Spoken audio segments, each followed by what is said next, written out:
Bonjour à tous et bienvenue sur la chaîne YouTube de Cryptost Academy pour une nouvelle vidéo d'analyse on-chain. J'espère que vous allez bien. Je suis le professeur Chen et comme à notre habitude, nous allons nous intéresser aux dynamiques sous-jacentes du marché des crypto-monnaies, a fortiori BTC encore une fois aujourd'hui. J'espère que ça vous plaira. Bien entendu, avant de commencer cette analyse, je vous invite à venir nous soutenir sur la chaîne YouTube de Cryptost Academy. Ça vous coûte pas grand-chose. Une petite cloche, un petit abonnement. On va augmenter le rythme des vidéos on-chain. Vous avez été plusieurs à demander à ce qu'elles soient faites de manière plus régulière et non pas bimensuelle. Donc on va, là par exemple, j'en ai fait une la semaine dernière, j'en ferai une cette semaine. Je vais peut-être en faire une aussi la semaine prochaine. Dépendamment de la demande, s'il y a des choses à dire, on va augmenter le volume. J'espère que ça conviendra à vos attentes aussi. Et bien sûr, si vous voulez aller plus loin, j'en reparlerai en fin de vidéo, mais vous pouvez accéder à notre offre chez Cryptost Academy avec un abonnement à moins 70%. C'est l'offre de rentrée, donc n'hésitez pas à aller faire un tour à tester le produit. Ça vous coûtera vraiment rien et peut-être que vous y trouverez la valeur que vous cherchez depuis longtemps sur YouTube ou sur Twitter. Je ne sais pas. Ce qui nous intéresse aujourd'hui, c'est ce qui s'est passé il y a maintenant 2-3 jours, depuis le début de la semaine, sur Bitcoin. On a eu une chute assez importante qui a permis d'émettre beaucoup de réactions, beaucoup d'interrogations sur le marché. Et donc, on va aujourd'hui s'intéresser à ce qui s'est passé. On va faire quelques prospectives sur ce qui va potentiellement se passer et ce que ça pourrait provoquer sur le marché. Mais j'aimerais faire une analyse qui soit plutôt descriptive, encore une fois, plutôt que prédictive. Donc, on va s'intéresser aux dynamiques qui ont amené le contexte actuel et on va pouvoir aussi comparer avec ce qu'on avait vu la semaine dernière. Si vous vous souvenez, si vous n'êtes pas au courant, je vous invite à aller voir la vidéo qui a été publiée il y a une semaine à peu près. Ça vous donnera un meilleur contexte. Rapidement, comme d'habitude, une petite analyse graphique. On voit bien ici que le cours du BTC a infléchi un joli support. Il est allé retester la résistance aux 117 000, 119 000 exactement comme on l'avait décrit la semaine dernière.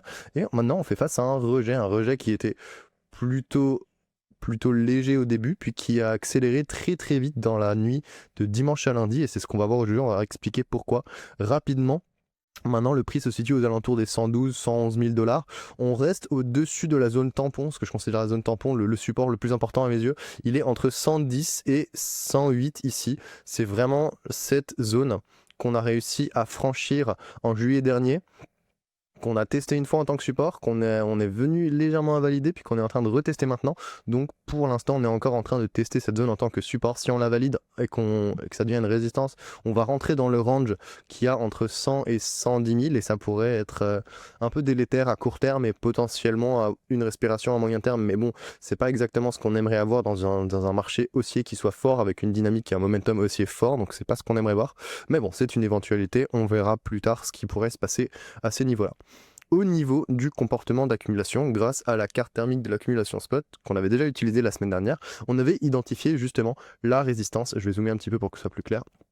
La résistance ici entre les 117 et les 119 000 dont le marché devait s'affranchir pour espérer aller chercher un nouvel ATH. Pour l'instant, après le rebond qui était plutôt solide aux alentours des 110 000 et la reprise du momentum haussier qui était plutôt encourageant, eh bien le marché il n'est pas parvenu à dépasser cette zone, et on peut voir qu'il y a une pression de vente assez significative qui s'est exprimée. Notamment ici, on peut voir qu'il y a pas mal de BTC qui ont circulé aux alentours des 117 000, donc probablement des investisseurs qui, regardez, avaient accumulé aux alentours des 110 000 ici, et qui ont commencé à distribuer aux alentours des 117. Qu'est-ce qui me fait dire ça? Simplement qu'ici, on a une zone de forte densité avec de l'accumulation au niveau du rebond, et qu'ensuite, cette zone, elle commence à s'affiner, alors que celle-ci commence à s'épaissir. Donc c'est vraiment pas... Comment dire? C'est pas la seule explication, mais une des explications les plus probables, c'est simplement que les acheteurs du bottom ici ont pris profit à la résistance, et donc ça a induit une pression de vente qui a fait ralentir et rejeter le prix vis-à-vis de cette résistance. C'est une des explications les plus plausibles. Évidemment, chacun pourra y aller de son avis et de son opinion, mais intuitivement, j'aurais tendance à penser que c'est une stratégie à court terme qui est plutôt logique, qui est plutôt solide, qui est probablement perpétrée par pas mal d'investisseurs et de participants sur le marché. Acheter le bottom, enfin acheter le support, vendre la résistance, et tant que la résistance elle n'a pas été cassée, on continue de vendre, il n'y a pas de problème. Donc pour le moment, de mon point de vue, on est en train de rentrer dans une phase de range intermédiaire entre le support des 108-110 000 et la résistance des 117-119. Tant qu'on est en train de faire une phase de ping-pong et de rebond entre ces deux zones, en mode bing, bong, vous connaissez le principe, eh bien il n'y aura aucune tendance claire qui va pouvoir se dégager à court terme, et on sera dans l'indécision, on sera dans l'attente de savoir ce que le marché veut réellement nous proposer. Pour l'instant, donc, on est sur un sentiment indécis, avec une borne basse qui est tout à fait bien définie, une borne haute qui est tout à fait bien définie, et tant qu'on est entre ces deux bornes, wait and see, il n'y a pas vraiment de choses à dire. Maintenant, on va s'intéresser plus aux dynamiques qui ont permis de provoquer cette baisse du marché, cette baisse à plusieurs égards. D'abord, on a eu l'invalidation des 115 ici avec une petite volatilité baissière, mais ensuite on a surtout eu la volatilité baissière assez importante qui s'est produite entre les 114 et les quasiment 112, on va dire, hein, grosso modo, bien sûr. Ce qui nous intéresse ici, c'est de regarder les flux sur les marchés spot, notamment Binance et Bybit, Binance en orange, Bybit en bleu, parce que lorsqu'on a de la vente nette ici, par exemple, de la part de Binance, comme vous pouvez le voir, ou lorsqu'on a de la vente nette de la part de Bybit, par exemple ici, eh bien ça peut nous donner des indications des pressions de vente qui sont en cours sur le marché, ou ça peut aussi aider à exprimer et à expliquer des comportements de prix. Par exemple, ici, on peut voir qu'une majeure partie de la pression de vente qui a poussé le marché à la baisse, elle provient de Binance. Clairement, on a plusieurs pics de volume de vente net dans la nuit de dimanche à lundi qui coïncident parfaitement avec les chutes du prix. Hein. Littéralement, à chaque fois que le prix a été plombé, d'ailleurs même encore le cas récemment, eh bien à chaque fois c'était parce que Binance était en train de pousser à la baisse. Donc l'origine et la raison de ces pressions de vente consécutives, elles sont encore à éclairer. Ce que je veux dire par là, c'est que c'est pas Binance, l'entreprise, hein, qui décide de vendre. Binance exécute des ordres d'achat et des ordres de vente pour ses clients, pour ses opérateurs. Donc dans l'ensemble, quand je dis que c'est Binance qui vend, c'est pas Binance qui vend, c'est un abus de langage, d'ailleurs vous me le pardonnerez, j'espère.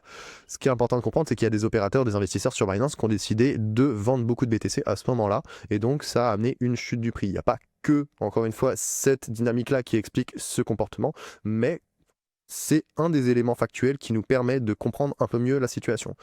Et en plus, ça s'est pas passé n'importe quand, parce que ces ventes, elles se sont passées dans la nuit de dimanche à lundi, hors des heures hors des heures de marché occidental, probablement pendant les heures de marché chinoises, si je me trompe pas, dans un environnement qui était probablement à faible liquidité vu que c'était le week-end. Et donc ça peut aussi amener un peu plus de volatilité, ça peut participer à la chute qu'il y a eu entre les 116 000 et les 112 000. Pour le moment, c'est ce que j'écrivais mardi matin. Mardi matin, j'écrivais que pour le moment, à ce moment-là à peu près, la pression de vente semblait ralentir, ce qui pourrait potentiellement apporter un soulagement durant les heures ou les jours à venir. Manifestement, actuellement, on peut voir que le marché est encore à peu près indécis. Ça va un peu dans tous les sens. Là, on a Binance qui, durant les dernières heures, a encore pas mal poussé à la baisse pour essayer d'invalider le niveau des 111. Et là, boum, ils viennent de revenir à l'achat avec des gros volumes, ce qui a ramené une hausse assez conséquente du prix. Donc, pour être franc, je pense que le marché est encore assez indécis, ça va être difficile de vraiment définir une tendance pour le court terme, surtout sur le très court terme. Ce qui est important à savoir, c'est que si on arrive à s'affranchir de la zone des à peu près 113 000 qui représente cette résistance ici, ouais, à peu près plus là, 113 000 c'est la zone qu'il faut récupérer d'abord, ensuite il faut récupérer les 115. Une fois qu'on est au 115, normalement il n'y a plus trop de soucis et on a fait un bottom et on peut repartir à la hausse. Par contre, jusqu'à preuve du contraire, Binance a encore des volumes de vente assez conséquents, même s'ils sont ponctués par des volumes d'achat, je veux bien. On a encore ici un comportement de vente de la part de Binance qui vend, des opérateurs sur Binance, pardon, qui opèrent des ventes de manière assez joyeuse et agressive. Donc pour l'instant, on n'a pas l'air encore d'être totalement calmé de ce point de vue-là. Maintenant, le sentiment des investisseurs à court terme, à cause de cette chute, il s'est quand même pas mal dégradé, malheureusement. Enfin, pas mal, c'est pas non plus dramatique, mais on peut observer que le comportement du SCH s'opère, donc le proxy du sentiment des investisseurs à court terme, leur ratio de rentabilité de dépenses, est-ce qu'il y a des dépenses en profit ou en perte, eh bien on était venu repasser au-dessus de 1, comme on l'avait décrit durant les analyses précédentes, ce qui était plutôt constructif. Et maintenant, on a un nouveau ralentissement et un nouveau passage en dessous de 1. Donc, on n'est pas non plus sur une prise de perte qui est très importante. Hein. On se situe à peu près sur les mêmes niveaux que ce qui s'est passé en fin août. Donc, dans l'ensemble, rien de dramatique. Mais bon, ça signale quand même un comportement de prise de perte modéré à réduit. Et pour établir un creux à court terme, il faudrait quand même que cet indicateur repasse au-dessus de 1. Si on se prolonge en dessous de 1 durant, je sais pas moi, le reste de la semaine et potentiellement la semaine prochaine, ça pourrait vraiment commencer à dégrader le sentiment à court terme et ça pourrait augmenter les chances d'une nouvelle jambe baissière, nous faire invalider le support des 110 000 comme je l'expliquais plus tôt et rentrer dans le range entre les 110 et les 100.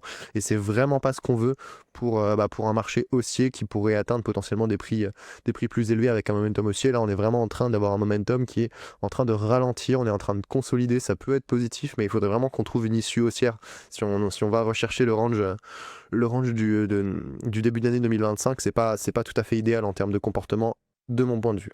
Maintenant qu'on s'est intéressé au marché spot, on va pouvoir s'intéresser à ce qui s'est passé sur les marchés dérivés parce qu'il y a aussi pas mal de choses qui se sont passées à ce moment-là.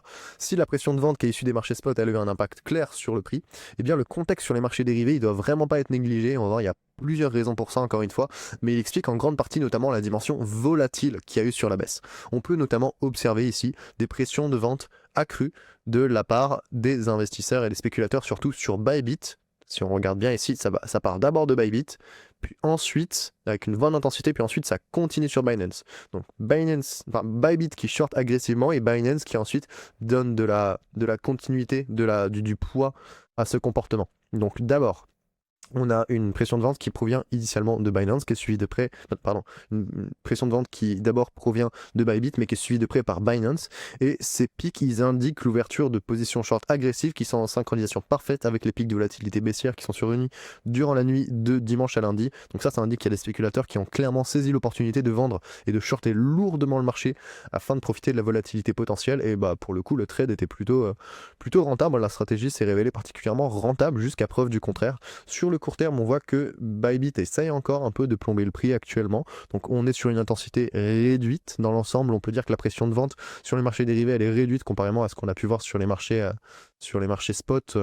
Voilà, on a quand même une pression de vente qui est assez agressive encore sur les marchés spot, alors que sur les marchés futurs, dans l'ensemble, on n'est pas non plus sur quelque chose de très très important. Mais bon, ça peut quand même donner des indications, et ce qui confirme la dynamique actuelle justement vis-à-vis des marchés dérivés, c'est notamment que les données de Glassnode, qui sont ici présentées à titre indicatif parce que les valeurs sont pas exactes, mais ce que je vais vous faire comprendre, c'est simplement ce qui s'est passé, c'est qu'on a eu un énorme short squeeze. Enfin un énorme, non, mais on a quand même eu un short squeeze de taille tout à fait honorable, d'une intensité assez conséquente et d'une durée assez courte dans l'ensemble. Mais ce que vous voyez ici, ce sont les liquidations longues sur le marché du Bitcoin, donc liquidation des positions à l'effet de levier haussière. Et qu'est-ce qu'on voit?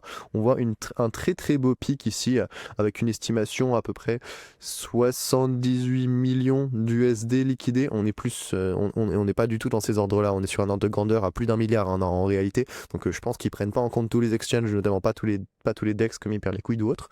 Mais bon, ce qui est important à comprendre, c'est qu'on a eu un pic de liquidation longue majeur qui a signalé une douleur extrême à court terme pour les spéculateurs haussiers. Depuis, ça s'est plutôt calmé. Pour donner un peu de contexte, je peux aussi vous montrer ce qui s'est passé avec ici les seuils de liquidité. C'est encore plus parlant. Je peux même revenir un petit peu plus loin. Je peux revenir sur 2 semaines. Je pense que ça donnera encore un meilleur aperçu de ce qui s'est passé. Pour faire très simple, voilà, magnifique. On est vraiment allé chercher des liquidités haussières pendant tout le rebond, enfin des liquidités short pendant tout le rebond, et on a ici buté sur la zone des 117, 118 000. Et ensuite, lorsque le prix a ralenti, il est venu liquider quelques longs qui étaient entrés tardivement. À ce point-ci, on peut voir qu'il y a une intensification là. Donc il y a des personnes qui ont cru qu'ici c'était le bottom et qui ont voulu ouvrir des positions longues à ce moment-ci, mais la force du marché n'était pas suffisamment importante. Et là, on est venu liquider une première fois, et ensuite, boum, une deuxième fois. Donc vraiment, c'est ce pic ici de liquidation qui a amené ce qu'on appelle un short squeeze, c'est-à-dire une cascade de liquidation des investisseurs à des investisseurs qui avaient acheté, c'est-à-dire qu'un acheteur, lorsqu'il se fait liquider, il doit vendre sa position. Et donc, le prix va baisser. Et donc, ça va faire vendre les positions qui sont en dessous. Et ça va faire vendre les positions qui sont en dessous. Et ça va faire vendre les positions qui sont en dessous jusqu'à ce que ça fasse une cascade qui aille chercher, jusqu'à ce qu'il n'y ait plus vraiment de liquidité et qui puisse amener une baisse du prix de manière conséquente ou jusqu'à ce qu'il y ait des personnes et suffisamment de demandes pour que le prix puisse rebondir un peu et avoir un soulagement. Comme on peut l'observer, on a encore quelques liquidités qui sont en train d'être testées actuellement aux alentours des 110 000. Personnellement, j'estimerais que là, dans un comportement et un contexte idéal, il faudrait aller chercher encore un tout petit peu plus bas. Je vais m'expliquer dans un instant. Simplement, il y a encore quelques liquidités à aller chercher, je pense, entre les 108 et les 110. Donc, ce que j'aimerais idéalement, c'est avoir une liquidation assez rapide. Qu'on passe pas beaucoup de temps dans cette zone, qu'on ait juste encore une fois une petite mèche, boum, qui vient de chercher, et après, boum, du rachat. Et qu'on arrive à stabiliser aux alentours des 113 000, voire au-dessus. Donc ce serait mon scénario idéal pour un rebond assez rapide. Ce serait une liquidation très rapide entre 110 et 108. On vient ici rechercher ensuite avec de la volatilité en V-bottom les 113. Et une fois qu'on stabilise autour des 113, on va chercher les 115 et on repart à la hausse. Ça, c'est vraiment ce que j'espérerais dans un monde idéal. Pour l'instant, on n'est pas du tout encore dans ce contexte-là. Il y a pas mal de choses qui restent encore incertaines de ce point de vue-là. On verra bien ce qui va se passer. Prochain graphique qui nous intéresse, c'est l'intérêt ouvert. Simplement pour expliquer encore une fois un peu, pour donner un peu plus de détails ce qui s'est passé sur les marchés dérivés. On avait eu une hausse de la spéculation qui est assez importante aux alentours de cette zone en fait, entre le 16 septembre Et le 20 septembre, on a eu pas mal de, oui, c'est ça, de capitaux qui ont été investis sur les marchés dérivés, notamment pour supporter des positions longues comme on l'a vu précédemment. Et donc ça a amené un risque spéculatif assez important. Et on peut voir que manifestement, je vais y arriver, excusez-moi, ce risque spéculatif n'a pas payé parce que on a vu une dégradation résiduelle. Et puis ensuite, boum, ici, très très vite, on a vu beaucoup de capitaux qui ont été détruits, qui sont sortis des marchés dérivés à cause des liquidations. Mais qu'est-ce qu'on a vu juste après? Hop, des investisseurs qui ont voulu longues, de mon point de vue, c'est des longues. Hein. C'est-à-dire que juste ici, là, il y a des gens qui se sont dit c'est le bottom, je vais vouloir acheter, je vais remettre une position longue. Et c'est exactement ce qui s'est passé. Et donc, ils ont voulu avoir d'autres positions longues. Et boum, ici, une autre chute du prix et ils sont venus se faire liquider. C'est-à-dire qu'il y a des personnes qui se sont dit ici, c'est pas trop mal pour acheter. En fait, le marché n'a pas réussi à remonter et on est venu chercher plus bas. Et donc, boum, on voit bien qu'ici, on a eu des liquidations supplémentaires. Donc, pour le moment, même si l'intérêt ouvert dans l'ensemble, il est plutôt bas et que je considère que cette purge spéculative elle a permis de nettoyer pas mal d'effets de levier, on voit qu'il y a encore un comportement sur les marchés dérivés qui est assez frivole. Et on a l'impression que cette correction, ce long squeeze intéresse pas mal de monde, notamment des personnes qui voudraient short le marché pour nous emmener plus bas et profiter encore de la volatilité baissière, sauf que les meilleurs moments pour se positionner sont déjà passés, ou les personnes qui potentiellement pensent qu'on est proche d'un bottom et qui voudraient justement long, mais c'est à cause de ces personnes qui essaient de long à chaque fois qu'il y a une petite correction, que justement les corrections elles deviennent un peu plus longues et un peu plus structurées. Parce que c'est littéralement des corrections qu'il faut acheter avec du spot, mais pas avec du dérivé. Je vous rappelle que lorsque vous utilisez les marchés dérivés avec des positions à effet de levier, eh bien vous avez une position qui est fragile, alors que quand vous achetez spot, il n'y a pas de collatéral. Donc dans l'ensemble, vous n'avez pas de risque de liquidation, ça détruit totalement le risque de cascade et de long squeeze. Donc c'est aussi quelque chose auquel il faut penser. Dernier graphique, voilà, c'est pas des graphiques que je suis censé présenter, mais j'aime bien vous donner des petites informations supplémentaires en dehors de ce qui est présenté dans les analyses publiques. C'est aussi des petits graphiques qui vous incitent à venir tester un peu notre produit, parce que c'est typiquement des choses qu'on observe très très régulièrement sur Cryptost Academy. Donc si vous voulez avoir ce genre d'analyse un petit peu plus poussée, qui va un petit peu plus loin, n'hésitez pas à venir nous rejoindre. Ce qui nous intéresse ici, c'est qu'on est de retour assez proche finalement du prix réalisé à court terme, qu'on avait déjà testé avec un bon brio quand même aux alentours de la zone des 110-108 comme on l'avait voulu avant. Et bien actuellement on est de retour sur cette zone. Et donc pour l'instant, il n'y a pas nécessairement de choses particulièrement dramatiques parce qu'on n'est pas en dessous, mais il faut rappeler que cette zone, c'est un support durant les tendances haussières. C'est un support qui est plutôt robuste, mais une fois qu'on a commencé à invalider de manière conséquente ce support, on peut très vite rentrer dans des phases de capitulation à court terme. Et ces phases de capitulation à court terme peuvent parfois, dans certains contextes de marché, devenir des capitulations à moyen terme. Et actuellement, je considère que si on invalide le prix réalisé des investisseurs à court terme et qu'on se maintient en dessous pendant plus d'un mois, ça pourrait signaler l'entrée dans un bear market. Donc on est très loin encore d'être effectivement dans un bear market. Il y a d'autres paramètres qu'on évaluera dans de prochaines vidéos. Je tiens simplement à dire que pour l'instant, cette zone est un support qu'il ne vaut mieux pas enfoncer, qu'il ne vaut mieux pas invalider. Donc si on arrive à rester au-dessus, ce serait quand même un signe de robustesse et de force assez important. Si on vient invalider en dessous et qu'on vient en plus rentrer dans le range des 110 aux 100 000, on aura quand même des chances de reprise haussière qui seront particulièrement réduites et des chances potentielles de correction et de continuation baissière qui commenceront à augmenter. Donc on ne sera pas non plus dans quelque chose de particulièrement dramatique, mais on ne sera pas dans le meilleur des contextes pour une fin de marché haussier. Ce sera à suivre dans les prochaines analyses, dans les prochaines semaines. J'espère que cette vidéo, comme d'habitude, vous aura plu. On va faire un petit récap ensemble, surtout qu'en plus aujourd'hui, il y a pas mal de textes. Donc, in fine, les données de cette semaine, elles indiquent qu'on a une majeure partie de la pression de vente qui a poussé le prix à la baisse, qui provient de Binance. Je ne sais pas pourquoi il faut aussi dire de Binance et de Bybit. Binance parce que Future est SWOT et Bybit seulement Futures, c'est peut-être pour ça. Dans un environnement de faible liquidité et hors des horaires de marché occidental, des volumes de vente spot et futures ont permis, avec la participation effective des traders de Bybit, de provoquer un long squeeze d'une forte intensité mais de courte durée. La fragilité des positions qui ont été accumulées entre les 113 et les 115 000 a provoqué une cascade de liquidation longue qui a accentué la volatilité baissière. Exactement. Maintenant, bien que ce type de purge spéculative soit difficile à vivre, c'est bien vrai, et que ça provoque des vives réactions et que des interrogations légitimes vis-à-vis de la tendance à court terme, eh bien elle permet quand même de nettoyer l'excès de le marché, elle permet de nettoyer le marché de son excès d'effet de levier, ce qui peut amener une tendance plus robuste à long terme. Pour l'instant, ça reste encore à définir. Et actuellement, le marché entre donc dans une phase de range un peu ping-pong entre les 108 et les 100... Pourquoi est-ce que je dis ça? C'est pas les 115, je vais dû me tromper, c'est pas grave. Entre les 108 et les 110 et les 117 à 119 000. aucune tendance claire ne pourra se dégager à court terme tant que le BTC n'a pas franchi une de ses bornes. Donc ce qu'il faut retenir, c'est que bon, il y a eu trop de spéculation au niveau du rebond, la résistance a rejeté le prix, ensuite on a eu un long squeeze. Voilà, en une phrase. Maintenant, on est en train de faire ping-pong entre les deux zones. Tant qu'on tient les 110 000 et le prix réalisé à court terme, il n'y a pas de problème. Voilà, à minima, il faudrait arriver à conserver les 108. Et si on invalide, bah, on rentre dans un autre range. Et si on passe par au-dessus, bah, on rentre en découverte de prix. Donc, ping-pong intermédiaire. Si on casse, c'est bon. Si on casse par le bas, bon, on entre dans une autre phase de range et c'est un peu moins rigolo. Voilà en gros comment résumer cette analyse en 4 phrases. J'espère que ça vous aura plu.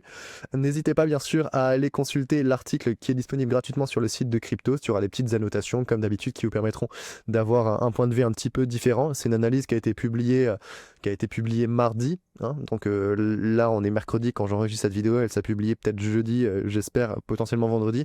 Donc voilà, il y aura peut-être un petit peu d'évolution de la tendance à très court terme quand vous verrez cette vidéo, mais je pense que dans tous les cas ça vous apportera une valeur vis-à-vis de ce qui s'est passé. Bien sûr, vous pouvez aussi soutenir sur Twitter, liker, commenter, partager, ça fait toujours plaisir et ça donne un peu de croissance à mon compte, c'est vraiment très très sympathique. Et bien sûr, encore une fois, je vous invite à aller nous soutenir sur la chaîne YouTube de Cryptost Academy si vous appréciez ce genre de contenu gratuit qu'on vous offre dans notre grande menséantude. Si vous pouvez vous abonner, activer la petite cloche, ça fait toujours plaisir. Et pour ceux qui voudraient aller plus loin et tester notre produit, pour voir ce qu'on est capable d'offrir, notamment en termes d'analyse fondamentale, d'analyse technique, d'analyse on-chain, eh bien n'hésitez pas, en plus il y a des lives qui vont arriver, il me semble qu'il y a un live de marché avec Vincent Gann et Koban qui est pour l'analyse technique et macro qui va être présent demain. Ouais, je vais faire un live aussi dans les prochaines semaines. Donc on a 2-3 choses à vous dire. N'hésitez pas à venir tester notre produit. J'espère encore une fois que ce contenu vous plaît et que ça vous a aidé à vous situer un peu dans le marché et à comprendre ce qui se passe actuellement. C'était le Prof Chen. Je vous souhaite une excellente journée et on se retrouve la semaine prochaine. Ciao ciao.